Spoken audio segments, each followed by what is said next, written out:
श्रीगुरुभ्यो नमः हरिः ओम्।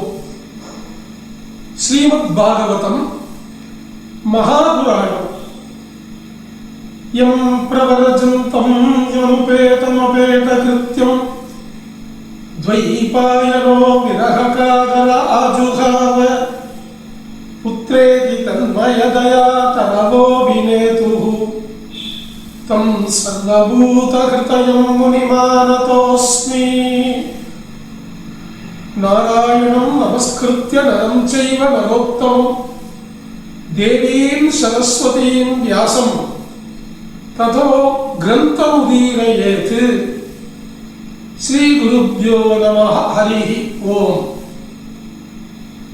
எல்லாம் வல்ல ஸ்ரீஹப்பதியான பகவான் ஸ்ரீ லக்ஷ்மி நரசிம்ம சுவாமியுடைய அனுக்கிரகத்தினாலே இந்த 51வது எபிசோட்டிலே இருந்து கிருஷ்ணாவதாரம் தசமஸ்கந்தத்தை பார்க்க போறோம்.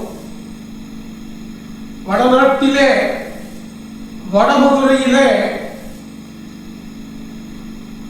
யதுவம்சம் அப்படிங்கிறது தழைச்சு சிறப்பா இருந்தது.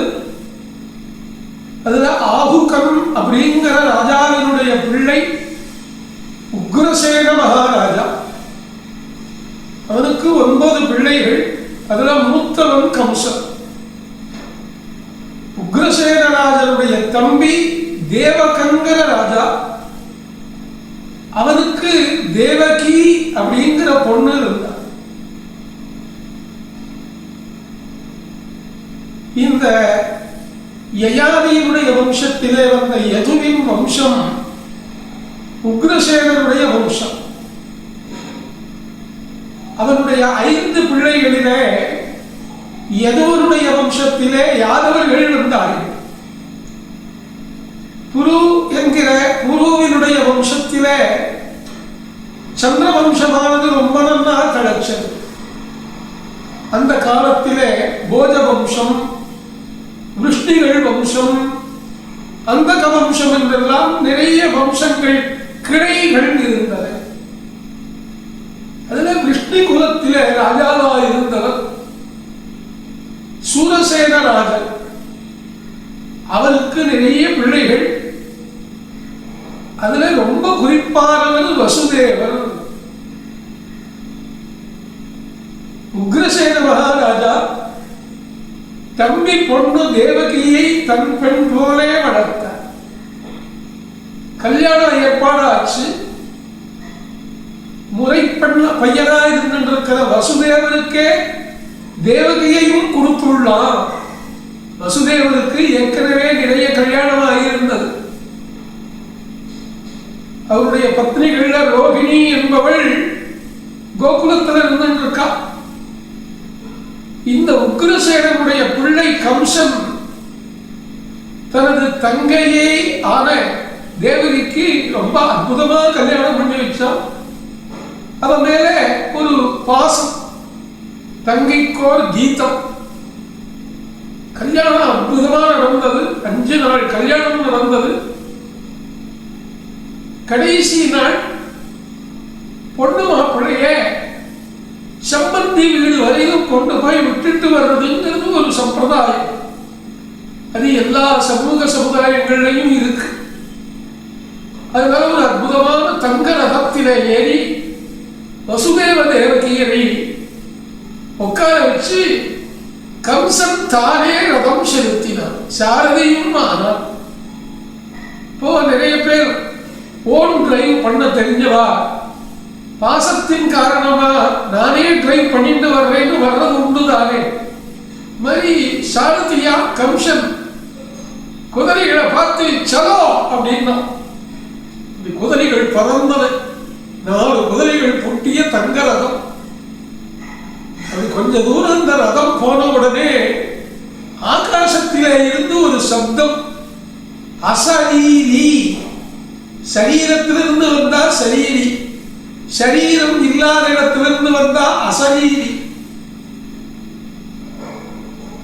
ஹே முட்டாள் கம்சனே அப்படின்னு கூப்பிடுச்சு. யாரும் திரும்பி பார்க்கல. ஹே மூடா அப்புறம்தான் கம்சாரி சொல்லித்து. அத்தனை பேரும் நாங்கள் முட்டாள்கள் இல்லை அப்படிங்கிறதுல உறுதியா இருந்தா. இந்த கம்சன் தன்னை முட்டாளா நினைச்சுட்டு இருந்தான் போல் இருக்கு. அப்படி பார்த்தா ஆகாசத்தை எந்த தங்கையின் மீது ரொம்ப பாசத்தை வச்சு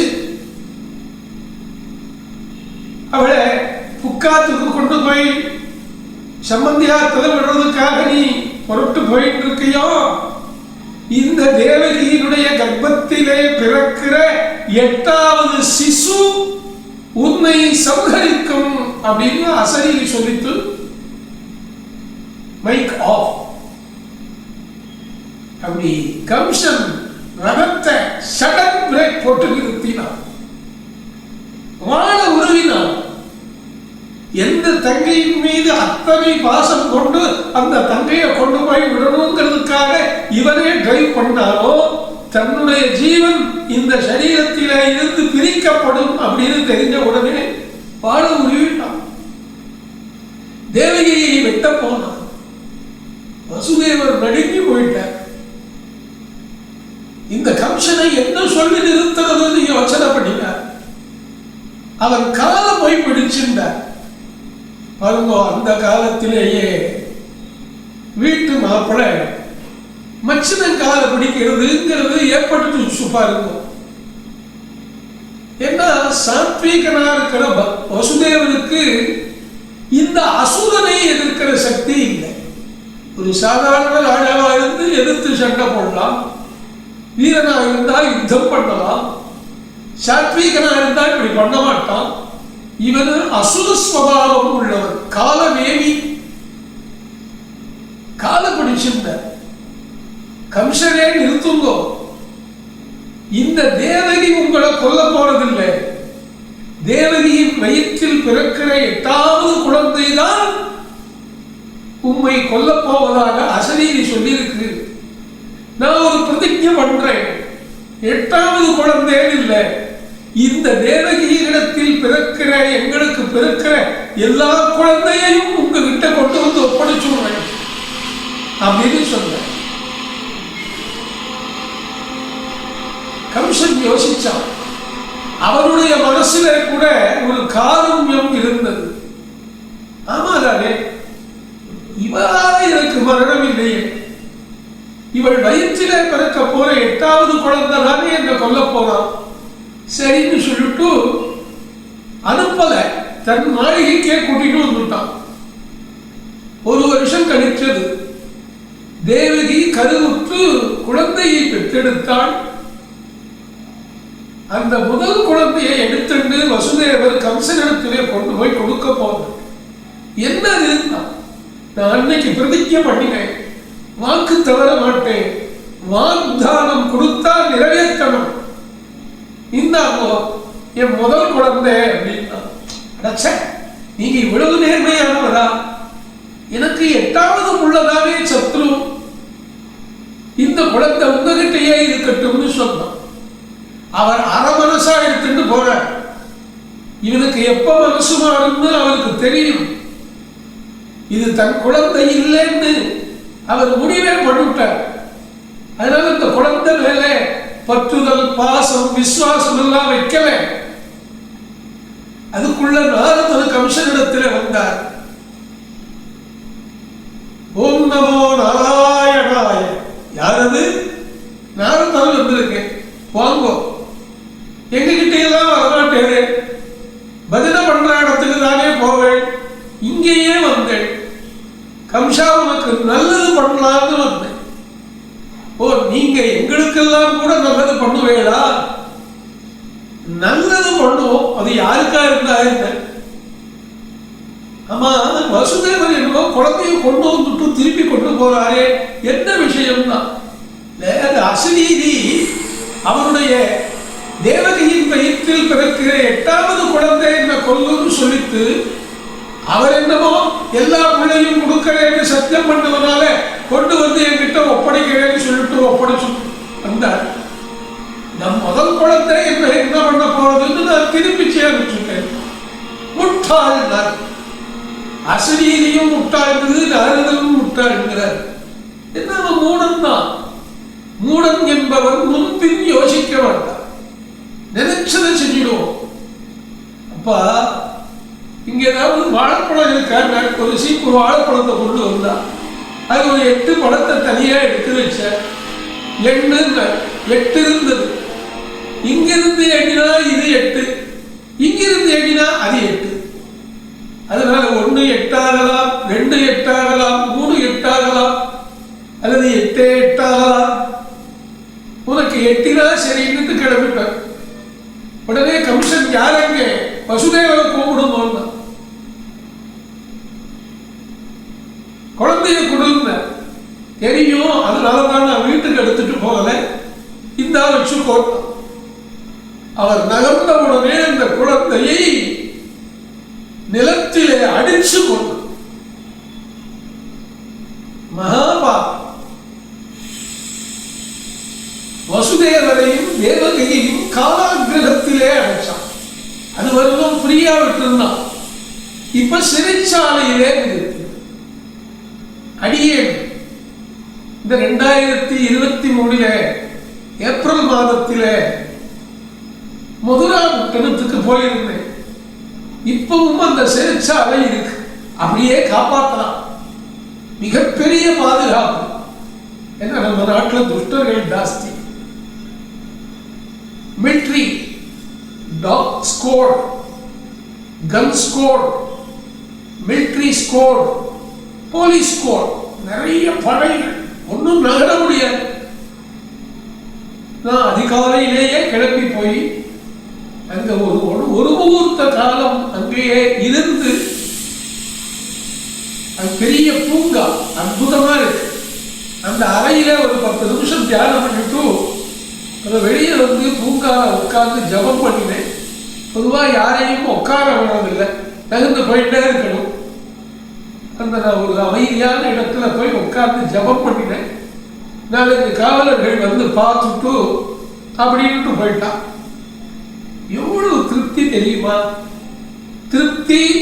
மதுரையிலே கம்சனுடைய சிறைச்சாலையிலே வசுதேவ தேவகியர் கஷ்டப்பட்ட இடத்திலே தரிசனம். ஆனால் அவ எத்தனை கஷ்டப்பட்டான்னு நினைக்கிற போது ரொம்ப துக்கம். சிறைச்சாலையில உள் வழியாவே போய் ஒரு குளத்துல குளிக்கிறதுக்கெல்லாம் வழி இருக்கு. அந்த குளத்தை தனியா போய் அந்த பக்கம் கரையில பார்க்கணும். பிரம்மாண்டமான கோட்டை இப்படி காப்பாற்றிட்டு இருக்குது நம்முடைய பாரத கவர்மெண்ட். அந்த சிறைச்சாலையை நான் பார்ப்பேன். 6 குழந்தைகளையும் அது போலவே கொண்டுட்டான் கம்சன். பகவான் சேஷதேவரையும் துர்கா தேவியையும் கூப்பிட்டார். சேஷதேவரே, நீங்க தேவகியின் 7வது கர்ப்பமா போய் இருந்தோம். நீங்க அங்க உருவான உடனேயே உங்களை எடுத்துட்டு போய் கோகுலத்திலே இருக்கிற மற்றொரு மனைவியான ரோகிணியினுடைய வயிற்றிலே வச்சுடுவாய் இந்த துர்க்கை. இவ மாயா, டிரைவிங் ஃபோர்ஸ். பழனிசாமி இதை ரொம்ப நல்லா சொல்லுவேன். இந்த டிரைவிங் ஃபோர்ஸ்ங்கிறது ரொம்ப ருச்சியா சொல்லுவேன். எனக்கு அது அப்படியே பதிஞ்சுடுச்சு. அந்த மாயா தேவிங்கிற லக்ஷ்மி ஆகிற ராத்திரி தேவியான அந்த மகா மாயா சக்தியான லக்ஷ்மி சேஷதேவரை கொண்டு போய் ரோகிணி வயிற்றுல வச்சுட்டு, பக்கத்து வீடுதான் யசோதையினுடைய வீடு, அங்கே உள்நுழைந்து கொண்டாள். இந்த 7வது கர்ப்பம் கலைந்ததாக காவலர்கள் சொன்னார்கள். 8வது கர்ப்பம் தரித்தாள் தேவகி. பகவானுக்கு கர்ப்ப பிரவேசம் உண்டு, ஆனால் கர்ப்ப அவஸ்தை இல்லை. கர்ப்ப பிரவேசம்ங்கிறது வேற, கர்ப்ப அவஸ்தைங்கிறது வேற. பரசுக்லத்திரையர்களுக்கு கர்ப்ப அவஸ்தை இல்லை. கருடசேஷ ருத்ராதிகளாக இருக்கிற எல்லாருக்கும் கர்ப்ப அவஸ்தை உண்டு. அண்டஜ, சுவாதஜ, கிராதஜ, உத்பீஜாதி சமஸ்த பீஜங்களுக்கும் கர்ப்போதகத்திலே கர்ப்ப அவஸ்தை உண்டு. ஆனா பரசுக்லத்திரையர்களுக்கு இல்லை. அதுல மூத்தவன் பகவான். அவனுக்கு உண்டா? கிருஷ்ணன் கர்ப்பத்தில் இருக்கிற போது தேவகி அவ்வளவு பிரகாசமா இருந்தாலும், அவ்வளவு தேஜஸம். கம்சன் தெரிஞ்சுட்டானா இதுதான் நம்ம கொல்ல போற குழந்தை, தேவகி இத்தனை அழகா இருக்காளே அப்படின்னு. கர்ப்பிணிகள் ரொம்ப அழகா இருக்கா. கர்ப்பிணிகளை பார்த்தா நமஸ்காரம் பண்ணணும், என்ன உள்ள பகவான் இருக்கான். அதனாலதான் அவளுக்கு வளைகாப்பு முதலான உபச்சாரங்கள்லாம் பண்ணி சந்தோஷமா வச்சிருக்கணும் கர்ப்பிணிகளை. கர்ப்பம் உறுதியான நாளிலிருந்து புண்ணியாகவாசனம் நடக்கிற வரையிலும் அவளை ரொம்ப சந்தோஷமா வச்சிருக்கணும்.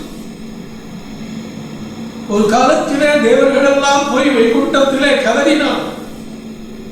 பூலோகத்திலே அதர்மம் ஜாஸ்தி ஆயிடுத்து. துவாபரயுகத்தினுடைய முடிவு காலம். காலமேவி போன்ற அசுரர்கள் கம்சனா பிறந்திருக்கா, நீங்க தான் ரட்சிக்கணும்னு சதுர்முக பிரம்மதேவர், வாயுதேவர், ருத்ரதேவர், நாரதாதி மகர்ஷிகள், இந்திராதி தேவர்கள் எல்லாம் பிரார்த்தனை பண்ணின போது பகவான் ஒரு வரம் கொடுத்திருந்தோம். உரிய நேரத்திலே நான் அவதாரம் பண்ணி துஷ்ட நிக்கிரக சிஷ்ட பரிபாலனம் பண்றேன்னு சொல்லியிருந்தோம். அது இப்ப நடக்க போறது. தட்சிணாயன காலத்திலே சிராவண மாசங்கிற ஆவணி மாதத்திலே தேய்பிரையிலே அஷ்டமி திதியிலே ரோகிணி நட்சத்திரத்திலே அர்த்தராத்திரி 12 மணி 5 நிமிஷம் அர்த்தராத்திரியிலே பகவான் அவதாரம் பண்ணினான். வசுதேவ தேவகி இருக்கு. அப்படி அவளுக்கு ஒன்றும் பிரசவ வழியாகி கஷ்டப்பட்டெல்லாம் வெளியே வரல. அவ மயக்கத்தில் இருக்கிற போது பகவான் வெளியே காட்சி தரலாம். சின்ன குழந்தையா உன்னி கிருஷ்ணனா குருவாயூரப்பன் மாதிரி நிற்கிறான். புட்ட விக்கிரகம், சதுர்புஜம், தமத்புதம் பாலகமம் புஜேக்ஷணம் மகாரண வைடூரிய கிரீட்ட குண்டலத்பிஷா சர்வாபரண பூஷிதனா நிற்கிறார். வசுதேவரும் தேவகியும் கையெடுத்து நமஸ்காரம் பண்றா. வசுதேவ ஐக்ஷத பாகவதத்துல அந்த வேர்டுதான் இருக்கு. வசுதேவர் கண்ணனை கண்டார். கண்ணம் களவினை நன்னும் மனமுடை என்னும் திருநாமம் தின்னம் நாரணனே அப்படின்னு சொல்லுவார். கிருஷ்ணன் அவதாரம் பண்ணி சதுர்புஜத்தோட சத்பு சக்கர விராபத்மத்தோட காட்சி கொடுத்துருந்தாங்கிற இடத்துல நிறுத்தி அடுத்த எபிசோட்ல கண்ணன் கோகுலத்தை சென்று அடைந்து யசோதையினால் தாலாட்டு பாடப்பட்டது வரையிலும் அடுத்த எபிசோட்டில் காணலாமா? கிருஷ்ணாய வாசுதேவாய தேவகீ நந்தனாய நந்த கோபகுமாராய கோவிந்தாய நமோ நமः. சர்வம் ஸ்ரீ கிருஷ்ணார்ப்பணமஸ்து.